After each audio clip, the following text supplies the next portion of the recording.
نحمده ونصلي على رسوله الكريم أما بعد فأعوذ بالله من الشيطان الرجيم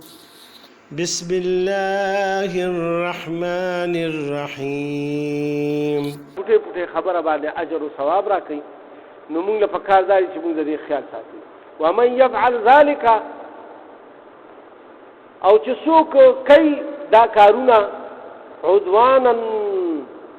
د زیاته و ظلما او د ظلم فسوف نسليه نارا نو بیا به ډیر زر مونږه واچو دی په اور کې وکانه ذلك على الله يسيرا او دې الله پاک باندې دا کار ډیر زیات آسان الله پاک صدا ډیر آسان دی چې تاسو ټول راونی شي او د سټمونی شي وروامو شي د جهنم ته تاسو وايي چې الله نو بچو سمو ګمان دی اے زهره په دنیا کې تاسو له خدای پاک یو مهلت درکړې بس ګرځي یې شتوره کوي په موټرو کې هلیکاپټرو کې جهازونو کې سمندري جهازونو کې په بنگلو کې په مانو کې ګرځي اخر مرګ خو بدل راځي کنه او دا الله ګرفت سخت بعض وخت کې سره دنیا کې مې څومره بادشاہان دي چې سرانی ولې دي او ځان نشي خلاصوله دلته کې الله په غوښدا فرمایي چې دا کار په الله باندې ډیر آسان دی الله ته دا سګران نه را چې تاسو رونی سي لہذا الله پاک فرمایي ان تجتنبوا وای که چې تاسو بچ شي یعنی ځان بچ کوي کبائر د غټو ګناهونو نه ما تنحون دا اغنا چې تاسو منې کړی شوی عنه دا غینا نکفر عنکم نماف بکستاسو نه سیئاتکم هغه واړه ګناهونه وندخلکم او داخل بکم تاسو مدخلا کریما هغه د عزت او د احترام والا ذاته چې هغه جنتونه دي دلته کې الله پاک اوس دا فرمایي چې د غټو ګناهونو نه ځان ساتي علماء په تفسیر کې دا لیکلي دي چې هر یو ګناه چې د کوم نه الله پاک خلق منی کړی دي دا ګناه کبیره دا ګناه کبیره چې کوم د الله پاک د کوم کارونو د نه کولو حکم فرمایلی چې دا مکوئ د دین خلق منی کړی دي او دا خلق یې کوي دا ګناه کبیره ولې چې د الله حکم ماتي بیا رسول الله صلی الله علیه وسلم په احادیثو کې دا ویلي دي خو بعضې علماء دا لیکلي چې وړه ګناه وي معمولي وي او تا هغه ډېره یو معمولي دي وګڼله او هغه دې وکړه په قصد یې وکړه نو یې هغه هم ګناه کبیره شوه هغه هم ګناه کبیره شوه لهذا ګناه ته به وړه نه وایي او نیکي به هم وړه نه ګڼئ نیکي چې که وړی او که لوی نو د کولو کوشش یې کوئ او ګناه که وړی او که لوی نو بس بیا ته ځان ساتئ او اسی خو الله پاک ګوره ما خو تاسو ته مخکې د مونځ مثال لرکو داسې د لارې نه تکلیف دی شی لري خو په هغې هم تا ته اجر میلاویږي چا ته لاس میلاو کو په خنده پیشانی ورسره د څلور خبرې وکړي په هغې هم درته اجر میلاویږي د چا تپوس د لارې هغه سره تپوس دعا دې وکړه په هغې هم درته اجر میلاویږي نو دا ټول ګوره اجرونه او ثوابونه والا کارونه دي نو الله پاک چې کوم دی نو هغه تاسو درکوي او بیا مو داسې ځایونو کې داخل کړي چې هغه به ډېر د عزت او د احترام ځایونه وي یعنې جنتونه چې په هغې کې به تاسو ته د هر طرف نه سلام عرض کېږي فرشتې به درته سلامونه کوي اهلا وسهلا په خیر راغئ په خیر راغئ او بیا به چې کوم دی راهوري علمان یو خوا بل خوا باغونه په هغې کې هر قسم نهرونه او بیا په هر قسم نعمتونه چې لامحدود محنتونه یعنې په هغې کې هغه نعمتونه به هغه به الله پاک راکړي اوس الله پاک فرمایي ولا تتمنوا او مغواړئ تمنا مکوئ ما فضل الله د هغې فضیلت چې الله پاک به ورکړی دی چاله بعضکم علی بعض په تاسو کې بعضو له په بعضو باندې یعنی هغه فضیلت تاسو مغواړئ چې کوم الله پاک تاسو له په بعضو کې په بعضې باندې درکړی دی لکه مثال زه به تاسو ته دا ووایم چې د ښځو دا مسله راغله یو بیبي راغله رسول الله صلی الله علیه وسلم ته وایي چې ګوره سړو خو حصه هم ډبل ده او مال غنیمت کې به د دوی ډبل دغه رسي او په زموږو جایدادونو کې به د ډبل حصې رسي او دغه شانتې په هر یو څیز کې دوی زموږ نه وړاندې دي نو دا څنګه چل دا مونږ دینه کم دغه کې درجه کیو نو یو خدا خبره شو بیا یو بلی بیبیم دا تپوسونو کو نو الله پاک دا آیاتونه ورګر چې وی ګورا دا چې کوم دي کنه وای تاسو د دې تمنا مکوئ چې څوک سړی خدای پاک پیدا کړو که خدای پیدا کړي نو الله په دې خپې دی کله سړی پیدا کړي او دغه داسې ګناونه شي چې د دې د وجه نه به جهنم تسلو اوس دې خدای پاک خزه پیدا کړی دا مطلب دا خزه پیدا کړی دا دې کې الله حکمت دی الله ته خدای څه پته راکنه نو په آی کې دې بهتري ده مثال دار خاون فرمان برداری کوي او داغه بچو دیولو کی کوشش کوي داغه کپڑے وغیرہ بھی داغه چې کوم دی نو خدمت کوي داغه چې کوم عبادتونه کوي د پای کې د پورا اجر دی دی کټویر اٹھای ولا کوي هغه چې دا کټویر اٹھای پوری جامع پاک واچي په دې کې هغه مونږ کوي کنه دې ته مکمل د مون ثواب ملایوي دې پکې حج او عمره کوي داغه ثواب ته ملایوي دې جهاد ته دي داغه ثواب ته ملایوي هر کار ځکه چې ته کور نه مړ پټ راشي او فرض کتوږي تګي ګرځي بیا خو به په خپل چکر کې چې بیا لکه اوس په خلیص کوم او کپړو به سکوم او دغه به سکوم بس هر وخت به سرګرداني لہذا د دې سيزونو تاسو د خود فراغ کړی نو الله پاک فرمایي چې تاسو په دې مخه پکېږئ الله پاک به تاسو د خپل اجر درکړي خدا سوال مکوئ چې وی مونږ دا تمنا مکوئ چې مونږ ولې سړي پیدا نشو چې مونږ تم ډبل برخه ملاوي دا کنه دلته کې الله فرمایي ما فضل الله به بعضکم علی بعض دا هغه فضل چې بعض باندې بعض الله پاک ورکړي دي لکه اوس څوک الله پاک پیغمبران پیدا کړی نو هر سړی دی وایي چې زه پیغمبر وي اوس شهید او ولی خور سره جوړې دي شي هغه تقوا واړي کنه هغه شانته په نفس باندې کنټرول وکړي کنه د الله په لار کې دوی حق وینا وکړي نو بیا به دغه مرتبه حاصلول شي او نور شهادت هغه خدای الله ورکړه هغه ته په زور نشي حاصلول چې ګیره یو جنگ کې ته شریک شي د دې د پاره چې زه شهید شم نو چې الله دې نه لیکلی نو ته نشي شهید کېدی ولی الله دا الله جوړې دې چې ته کوشش کوي چې بس تقوا اختیار کړي او بس د غلط خبرو نه پرهیز شروع کړي غیبت نه کوي دروغ نه وي چغلي نه خوري چا سره غلط حرکات او سکنات نه کوي چاله دوکي دړاکي نه ورکه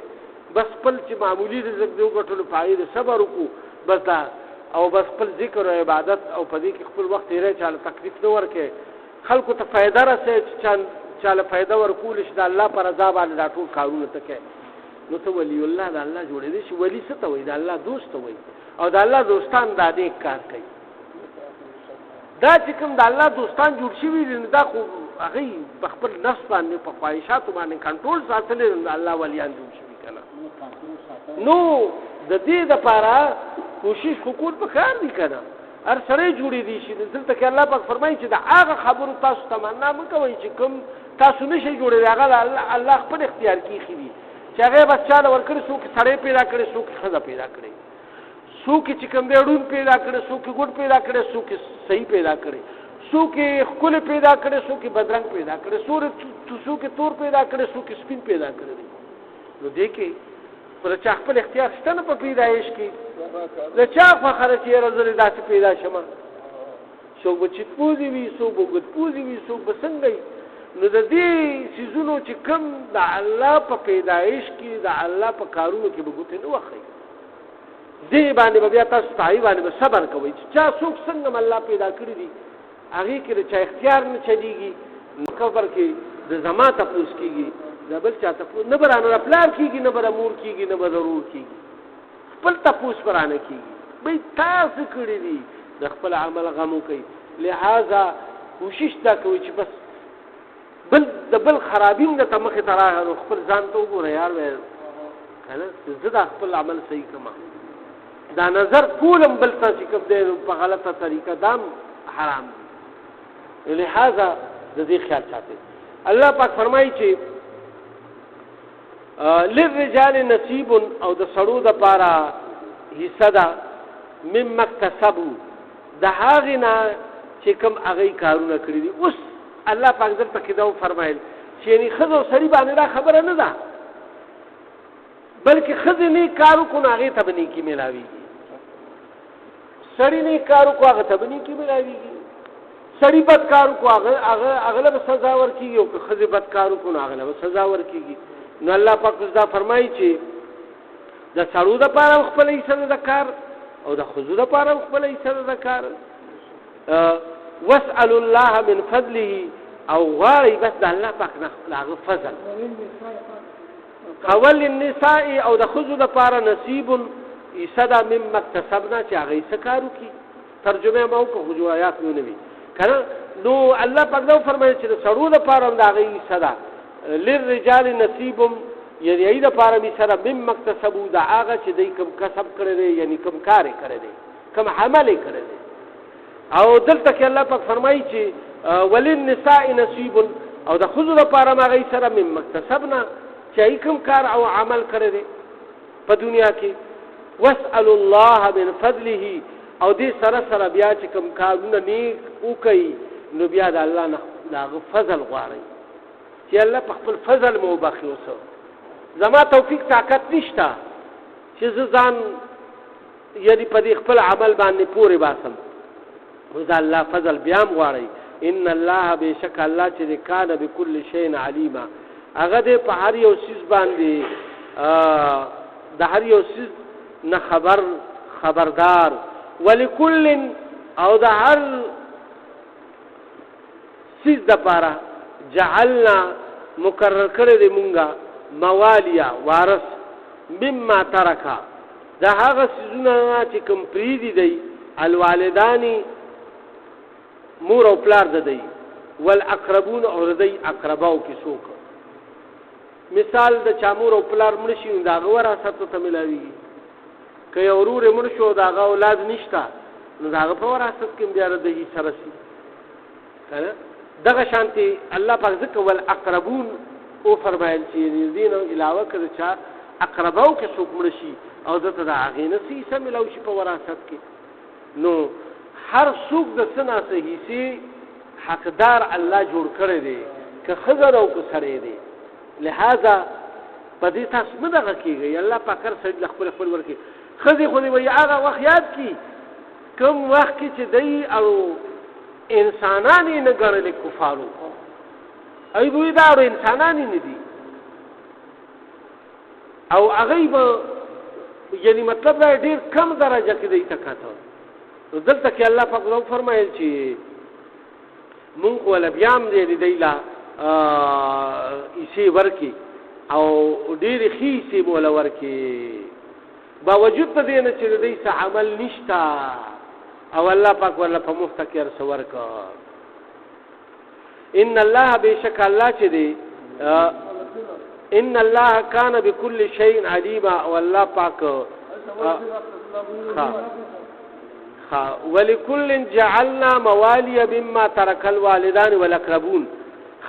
نو الله پاک دا فرمایل چې یعنی مطلب دا د هر سړي دپاره د هر څیز دپاره مونږه مقرر کړي دي وراثت، یعنی وارثان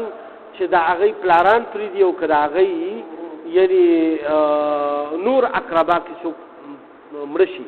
نو هغه پرېږدي، نو هغه دوی ته وراثت کې میلاوېږي، یعنی حصه ورته خپله میلاوېږي. والذین عقدت ایمانکم، او پاتې شو هغه کسان چې عهد و پیمان کړی دی تاسو هغې سره فآتوهم نصیبهم،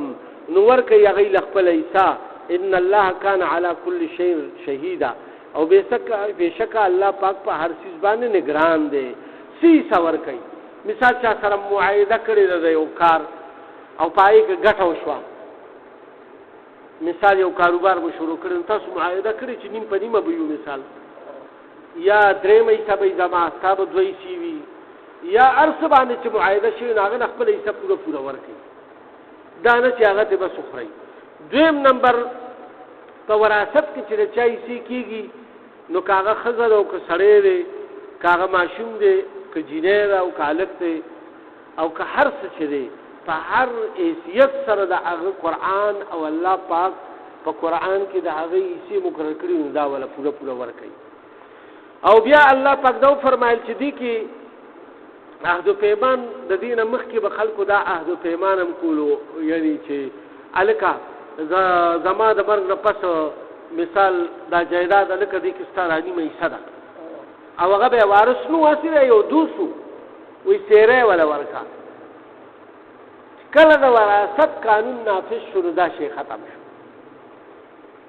دا عهد پیمان ختم شو چې الکه دا ستا شو دغه زما شو. نه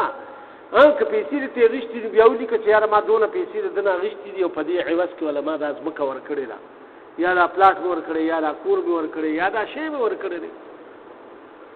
دا مې پکې دې خرڅ کړی دی، خو اصل ته چاله داسې نه شي ورکولی. هغه یو بله خبره ده چې الله پاک د دې نه مخکې کوم فرمایلي وصیت څوک وکړي او هغه یو غریبي نو د غریب په باره کې وصیت کولی شي چې مطلب یې دله یاره زما د پیسو نه بیا دله یو دونه پیسې ورکوي که نه، نو خو هغه کسانو په باره کې بیا وصیت کولی شي چې کوم په حصو کې مقرر شوي دي، یعنی چا حصه ني زوی لور په باره کې دی وصیت نه شي کولی چې دله پکې 2 شی ورکړه او دله پکې 3 شی ورکړه او دله دونه زیاتې ورکړه، دغه نه شي کولی. نو الله پاک فرمایي چې حصې خپلې ورکړئ چې کوم تاسو عهد پیمان کړی دی، خو عهد پیمان قطع شو چې ختم شو چې کوم د دې نه مخکې یعنې د کفر په حالت کې خلکو کړو او هغه اوس د عیسو راتلو نه پس د هغې هغه عهد پیمان ختم شو، هغه به نه نافظېږي. ان الله بېشک الله چې دی دی کانا دی علی کل شیء شهیدا، په هر یو څیز باندې نگهبان. یعنی نگهبان نه مطلب دا دی چې ستاسو هر یو څیز ګورې هغه ویني، نو لہذا خپل هر سړي ته خپله حصه پوره ورکوي او غبن مه کوئ مه کوئ. الله پاک دې موږ ټول له توفیق د عمل راکړي. دعا کوو بیا یا الله موږ له په دې ټول قرآن باندې د عمل توفیق راکړي، په دې کې زموږ نه کمې زیاتې شوي مغفرت وکړي،